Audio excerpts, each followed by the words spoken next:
Oui, bonjour, je suis Lucie Agbo, présidente de Femmes Debout, Ilondoma. Moi, je suis Claudette Mérillon, vice-présidente de l'association Femmes Debout Ilondoma.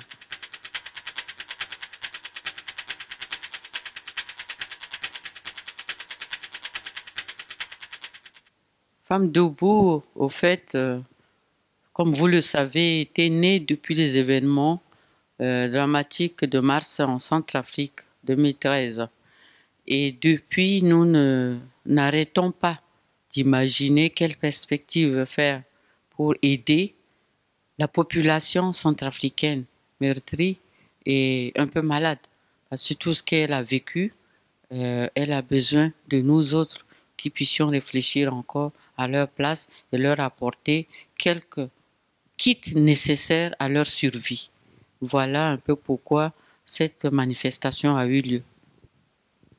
Le dynamisme est parti du fait qu'en regardant les images de tout ce qui se passait en Centrafrique, nous avons été pris dans les tripes de pouvoir faire quelque chose. Et nous en avons parlé autour de nous. Femmes Debout est composée aussi de personnes qui travaillent, qui ont leur vie de famille et tout, mais quand le pays va mal comme ça, ben, on en parle. Et à mon niveau, au niveau du travail plutôt, avec quelques collègues, nous avons arrêté de récolter des médicaments. C'était d'abord parti sur ce point de vue-là.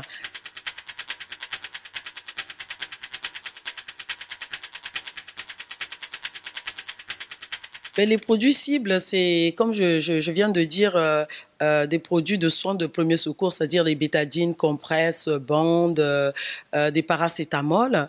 Rien que ça, parce qu'on sait qu'il y a beaucoup de médicaments qu'il faudrait d'abord une prescription médicale pour avoir ces produits-là. Mais on voulait vraiment des produits de base. Voilà. On sait que dans notre pays, dans ces temps de guerre, c'est difficile d'avoir accès à ce genre de produits. Donc, c'était ce qui nous était venu à cœur de récolter.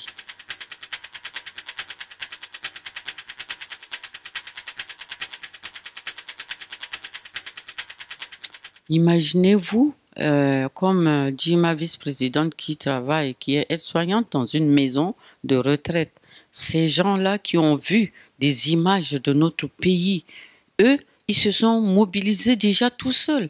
En la voyant bien travailler avec eux, ils se sont dit, Claudette, qu'est-ce qu'on peut faire pour ton pays?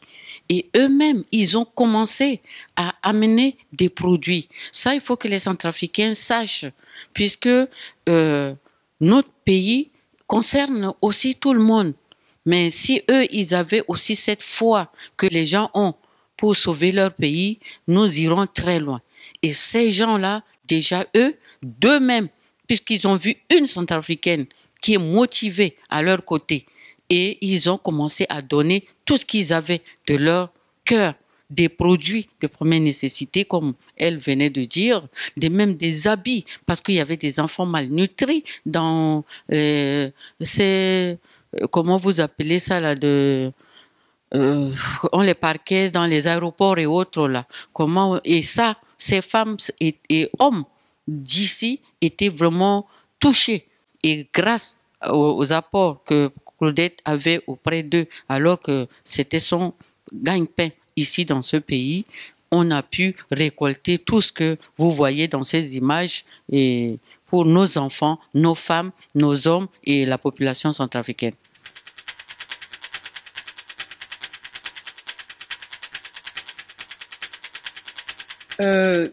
C'est parti du fait que une jeune collègue, m'entendant parler, a dit bah, écoute maman, parce qu'elle m'appelle maman, c'est une Française vraiment de souche, et qui dit ben, je veux pas te laisser comme ça, on va faire une collecte de médicaments. Il y a Stéphanie qui a demandé, elle a même fait une petite caisse de collecte de dons de médicaments. et comment Coralie, hein, qui a surgi aussi et qui a dit, mais bon, on peut récolter des médicaments, ce serait des colis, mais tu aurais besoin aussi d'une petite aide financière. Donc, elle a parlé finance. Moi, je n'avais pas ça à cœur. Donc, voilà, elles se sont levées. Hein, et avec Stéphanie, on a été voir la responsable de soins qui s'appelle Valérie Souverain.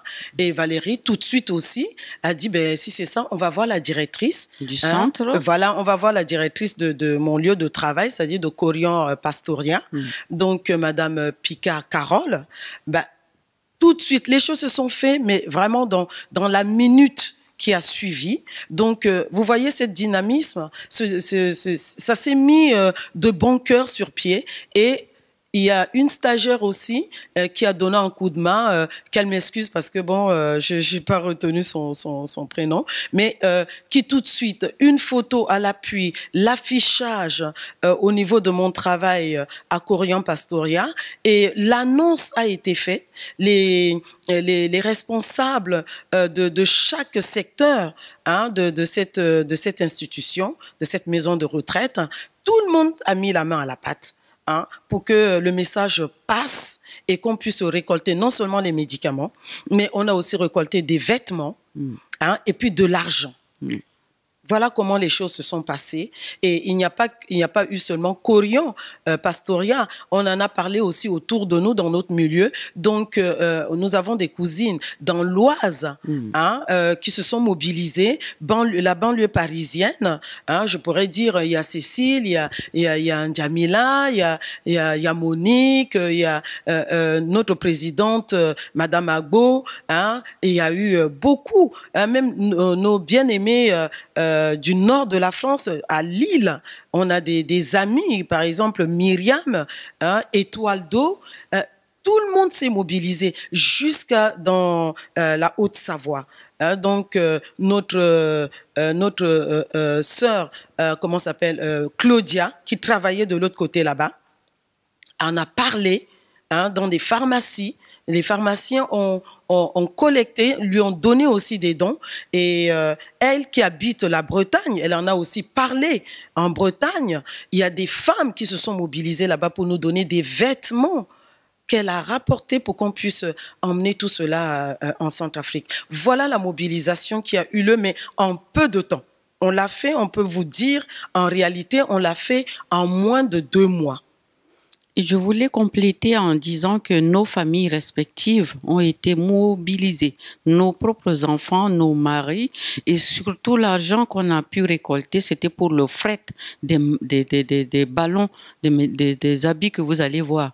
Parce qu'il faut quand même qu'on explique, sinon le Centrafricain il va croire qu'on a récolté pas mal de sous et qu'on va s'enrichir, parce que c'est ça là qu'on est en train de combattre dans notre pays. Cet argent, on l'a eu et les frais ont été payés par les subventions de nos époux aussi et de nos enfants. Et vous savez, ces choses ne sont pas arrivées par bateau. Et pour payer l'avion, voilà un peu les sous que les gens ont récoltés, nos familles, nos époux ont investi sur ce compte-là pour qu'on affrète tout ce que vous avez vu et qu'on le fait. Donc cette volonté, je crois, avec la bénédiction de Dieu qui nous anime, a été riche et le résultat est ce que vous êtes en train de voir.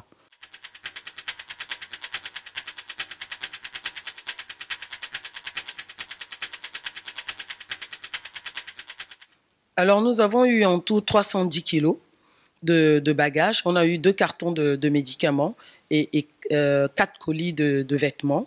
Donc, on est rentré en contact avec ASF, donc Aviation Sans Frontières, qui nous a fait une cotation. Donc, les 310 kilos s'élevaient quand même à 900 et quelques euros. Donc, comme a dit... 939. Voilà, 939 et des poussières. Donc, comme vient de dire notre président de l'association, nous n'avons eu aucune subvention. Hein, c'est le sacrifice de nos maisons, du lieu de travail, de nos amis, de notre entourage, hein, qui a participé pour nous donner hein, pour donner cet argent pour qu'on puisse envoyer les colis. Hein. Donc ASF, c'est par avion qu'on achemine ce colis par ASF, mais on pouvait aussi l'acheminer par la voie maritime. Hein. C'était urgent. Voilà, mais comme c'est dans l'urgence, hein, le besoin était vraiment pressant, donc nous avons choisi plutôt la voie aérienne et nous avons payé à hauteur de 930 et quelques... 939 et 72. Voilà, euros et des centimes. Donc, ce n'est pas le don d'une institution ou de si, comme je venais de dire tout à l'heure que la maison de retraite a cotisé, mais à hauteur de 100 et quelques euros. C'est déjà ça, c'est beaucoup. Nous les remercions. Et nous remercions aussi par la même occasion tous ceux qui nous ont donné pour qu'on puisse, comment dire là, mettre en pratique cette action-là. Parce que s'il n'y avait pas eu cette cotisation financière, je pense qu'on aurait eu tous les dons, mais ce serait encore, voilà, ce serait encore stocké dans l'appartement ou bien au sous-sol et puis sans pour autant aboutir. Et toute la famille s'est mobilisée autour de nous pour acheminer ces frais.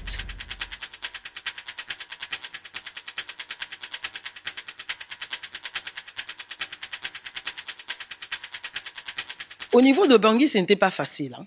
C'était pas facile parce que vu l'ampleur des frais qui arrivent à Bangui, il y avait quand même des sous-entendus comme quoi il y a des frais qui arrivaient et puis qui n'étaient pas distribués aux nécessiteux. Donc il y a eu une petite difficulté et on a fini quand même dans le bureau de la DG de douane qui était très compréhensive et qui a donné son OK tout de suite. Hein, elle a discuté avec nous parce qu'on était dans son bureau. Elle nous a vus, elle nous a rencontrés, donc elle a discuté avec nous et elle a donné son OK pour qu'on sorte nos colis. Donc nous pouvons aussi profiter de cette occasion pour la remercier parce que elle a vraiment compris que on n'était pas là pour rigoler et on voulait nous-mêmes distribuer ce que nous avons amené à Bangui.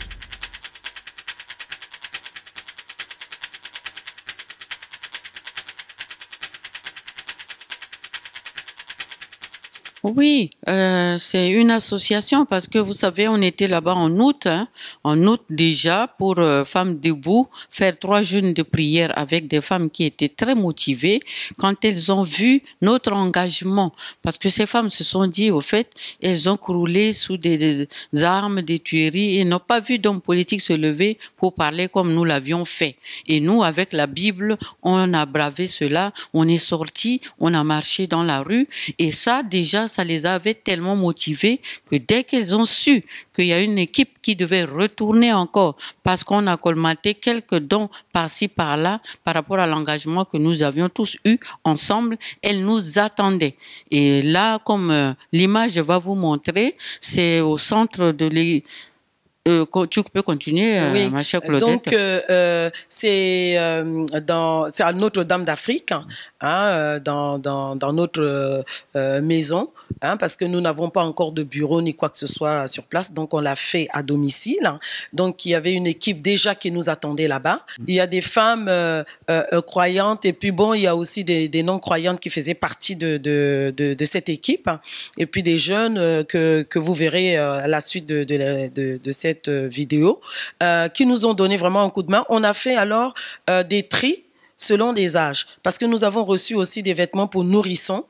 Hein, donc, on a fait vraiment le tri selon les âges, selon le sexe. Hein, et nous avons mis dans des petits sacs pour la distribution. Et cela s'est fait en un jour. Parce que il y avait des personnes de bonne volonté qui ne voulaient pas que cela traîne. Et c'est ce qui s'était passé.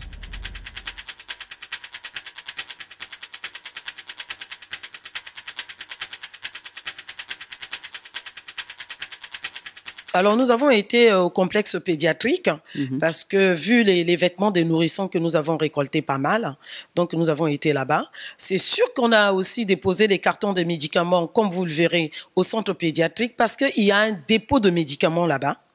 Les hôpitaux de Bangui ne fonctionnent pratiquement plus du tout. Par contre, ce centre pédiatrique est fonctionnel. Donc, les médecins font des ordonnances aux malades et ils peuvent se diriger vers ce centre pour avoir des médicaments gratuitement. Nous disons bien gratuitement. Et le médecin Rosine, qui était là, avec la surveillante générale, nous ont aussi rassurés parce qu'il y a eu des paracétamol que nous avons remis en main propre aux nécessiteux.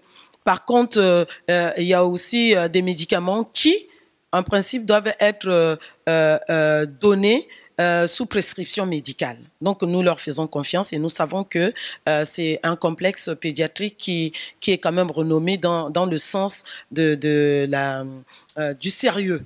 Voilà. Donc, les vêtements ont été donnés aux déportés. On a été au complexe pédiatrique, donc après, aux déportés au niveau de l'OFCA, c'est l'organisation des femmes centrafricaines. Donc, ils sont venus du site qui se trouve à Bouérab. Ceux qui connaissent la République centrafricaine ou Bangui savent qu'il y a un site à Bouérab. Donc, on les a fait venir comme nous n'avions pas grand-chose. On ne pouvait pas se présenter directement sur les sites, sinon on aurait causé l'émeute. Donc, on a fait venir une centaine de personnes à qui on a distribué. Et ensuite, nous avons aussi été dans la maison de Claudia à Catin, parce qu'il y a aussi un site au niveau du foyer de charité. Donc, on a aussi fait venir une bonne centaine d'enfants pour pouvoir leur distribuer aussi les vêtements. Et cela s'est très bien passé, vu que si on se présentait directement sur les sites, je peux vous dire qu'on aurait été lynché, tellement il y a du monde et le besoin est vraiment grand.